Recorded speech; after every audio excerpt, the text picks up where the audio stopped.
안녕하세요, 고등부 여러분. 4월 17일 오늘의 큐티입니다. 오늘 우리에게 주시는 하나님의 말씀은 에스겔 35장 1절에서 15절까지 말씀입니다. 오늘 우리에게 주시는 하나님의 말씀을 3번 이상 읽고 이 영상을 통해서 저와 여러분들에게 주시는 하나님의 마음을 발견하고 깨닫기를 바랍니다. 오늘 말씀의 제목은 여호와께서 거기에 계셨느니라입니다. 주전 587년 바벨론에 멸망당한 유다의 위기는 그들의 내부에만 있지 않았습니다. 치명적인 상처를 입은 유다는 주변 나라들의 좋은 먹잇감이었죠. 특히 에돔은 유다 남부 네게브 지방으로 내려와서 유다 산지 남쪽 지역을 장악해 들어왔습니다. 그렇게 세력을 확장해오는 에돔의 위협은 심각했습니다. 멸망당해 더 이상 영토를 지킬 조직과 군사력과 같은 국가 권력이 없었기 때문에 이스라엘은 에돔의 침략을 방어할 수 없었습니다. 이러한 소식을 들은 포로 유배민들은 가나안 땅을 에돔에 의해 상실함을 보며 절망에 빠졌습니다.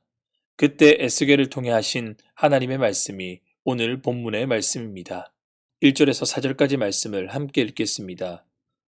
또 여호와의 말씀이 내게 임하여 이르시되 인자야 네 얼굴을 세일산으로 향하고 그에게 예언하여 이르기를 주 여호와께서 이같이 말씀하시되 세일산아 내가 너를 대적하여 내 손을 내 위에 펴서 내가 황무지와 공포의 대상이 되게 할지라 내가 내 성읍들을 무너뜨리며 내가 황폐하게 되리니 내가 나를 여호와인 줄 알리라. 아멘.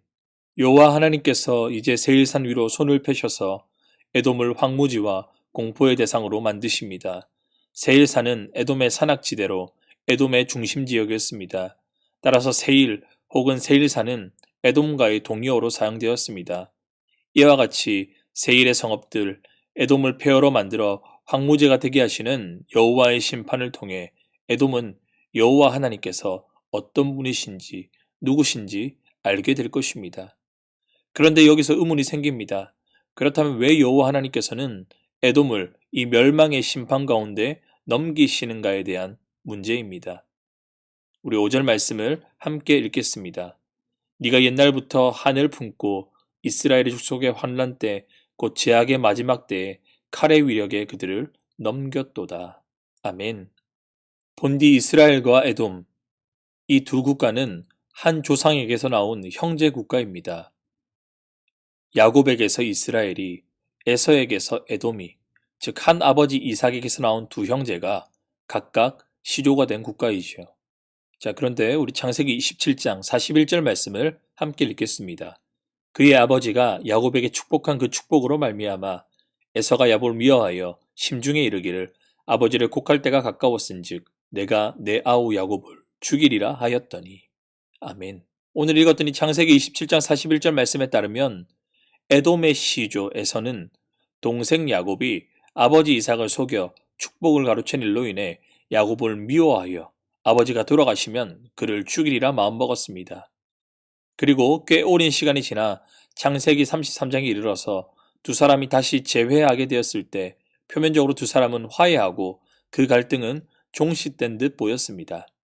그러나 이 양자 사이의 정치적인 관계는 조상 야곱과 에서가 보여준 그 시기와 불화의 관계를 벗어나지 못했던 것 같습니다. 이러한 모습은 특히 죄악의 마지막 때, 이스라엘 족속의 환란 때, 곧 주전 587년 여호와 하나님께서 예루살렘을 바벨론 손에 넘겨 멸망시켜버린 때를 가리키는데, 예루살렘이 바벨론에 함락당할 때에 에서의 후손들은 바벨론 편에 서서 이스라엘의 원수처럼 행동했습니다. 에돔은 형제 나라이면서도 바벨론이 예루살렘을 약탈할 때 그 약탈에 참여했을 뿐만 아니라 바벨론의 침략을 피해 도망가던 이들을 도와주기보다 그들을 적에게 넘겨주기까지 했습니다. 이를 5절 말씀에 옛날부터 한을 품고 있었다라고 표현하는데, 이 표현을 보다 정확하게 원어적으로 말하면 영원한 적개심이라고 할 수 있습니다. 즉 이러한 예로부터 오랜 영원한 적개심에서 나온 에돔의 모습은 이스라엘의 실패를 긍휼히 여기거나 동정함 없이 그것을 기회로 삼고 오히려 자신들이 잘 되기를 바라고 이스라엘을 더욱더 구렁텅이에 몰아넣는 일들을 저지르게 되었습니다. 10절 말씀입니다. 네가 말하기를 이 두 민족과 두 땅은 다 내 것이며 내 기업이 되리라 하였도다.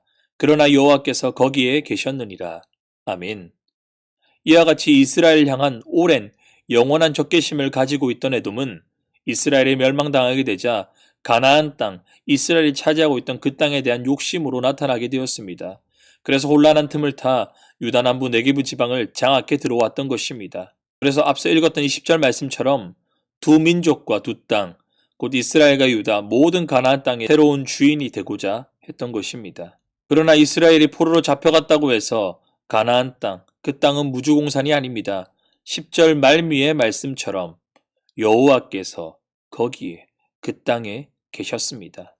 사실 이 가나안 땅, 약속의 땅은 말입니다.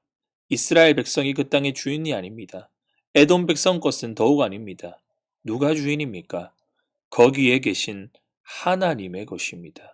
하나님께서는 자신의 신실하심에 근거하시어 아브라함에게 창세기 12장에서 약속하셨던 그 땅, 약속의 땅을 이스라엘에게 주시겠다고 하셨습니다. 그렇게 그 땅의 소유권은 신실하신 하나님, 변치 않으시는 하나님, 약속하시되 끝까지 지키시는 그 하나님께 달려 있습니다. 하나님께서는 그 신실하심에 근거하여 무주공산과 같은 이 혼란스러운 이 땅이 여전히 자신의 것이며 아브라함과 이스라엘과 한 그 언약 또한 여전하기에 이 땅은 에돔의 땅이 될 수 없다는 것을 분명하게 보여주십니다. 자, 그런데 에돔은 어떤 모습을 보이고 있습니까? 12절과 13절 말씀입니다. 네가 이스라엘 산들을 가리켜 말하기를 저 산들이 황폐하였으므로 우리에게 넘겨주어서 삼키게 되었다 하여 욕하는 모든 말을 나 여호와가 들은 줄을 네가 알리로다. 너희가 나를 대적하여 입으로는 자랑하며 나를 대적하여 여러 가지로 말한 것을 내가 들었노라. 아멘. 이 에돔 사람들은 무주공산이 되어버린 가나안 땅을 보면서 이스라엘을 욕했지만 실상 이 읽은 말씀에 나온 대로 나를 대적하여 곧 하나님을 대적한 것입니다. 이스라엘의 멸망의 근거가 하나님의 무능력함에 있음을, 그렇게 하나님을 대적하고 하나님을 조롱했던 것입니다. 그러나 우리는 압니다. 하나님께서 무능력하셔서가 아니라 이스라엘의 멸망, 예루살렘의 멸망은 하나님을 거부하고 거절한 하나님의 백성, 이스라엘 백성들 자신들의 죄의 결과임을 말입니다. 이스라엘 지도층, 그 목자들의 범죄함으로 이스라엘 양떼, 그 자신들의 죄로 말미암아 자신들의 멸망을 경험한 것이지 하나님께서 결코 무능한 것이 아님에도 불구하고 에돔 사람들은 이 이스라엘의 멸망의 근거를 하나님께 돌리며 하나님을 모욕했던 것임을 이 말씀을 통해 확인할 수 있게 됩니다.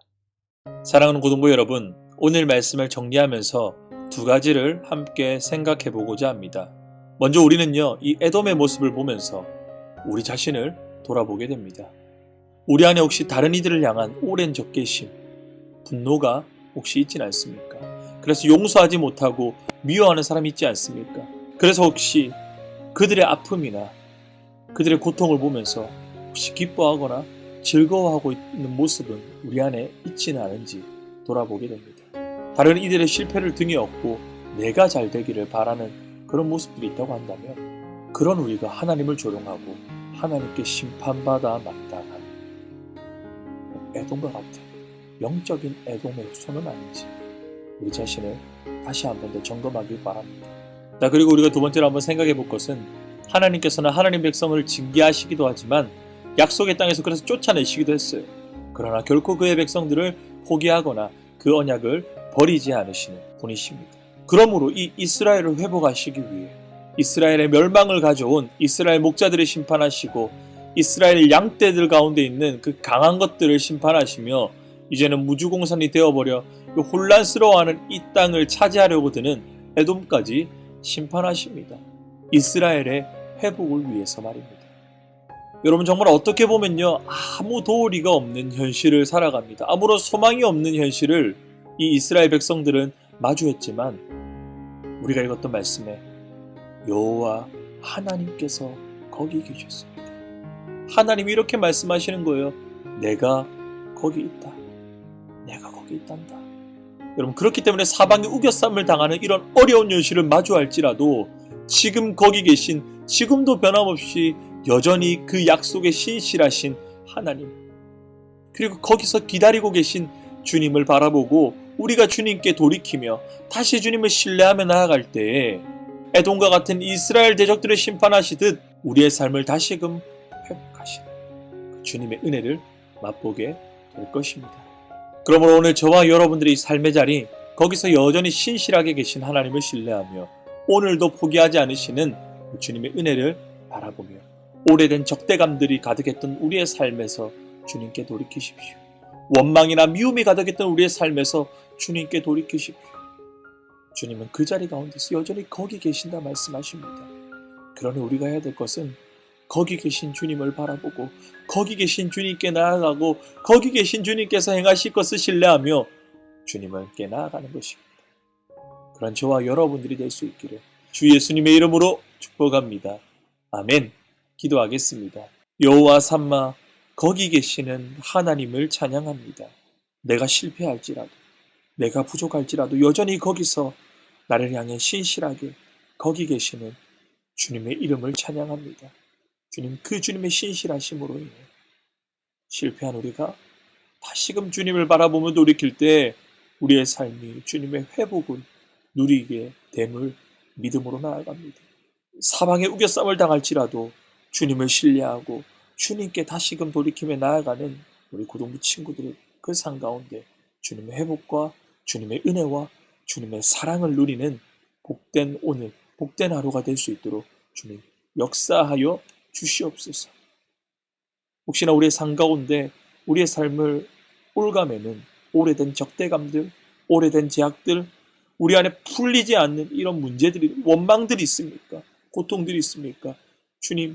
주님께 부르짖으며 나아갈 때, 주님께 돌이키며 나아갈 때 주님께서 친히 간섭하시고 붙들어 주셔서 그 문제들이 해결되어지고 그 문제들이 주님의 위로와 사랑 가운데서 회복받으며 참으로 정말 주님의 은혜를 누리는 복된 삶 되게 하여 주시옵소서.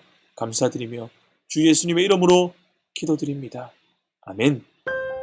감사합니다. 오늘의 큐티를 마치겠습니다. 내일 또 만나요.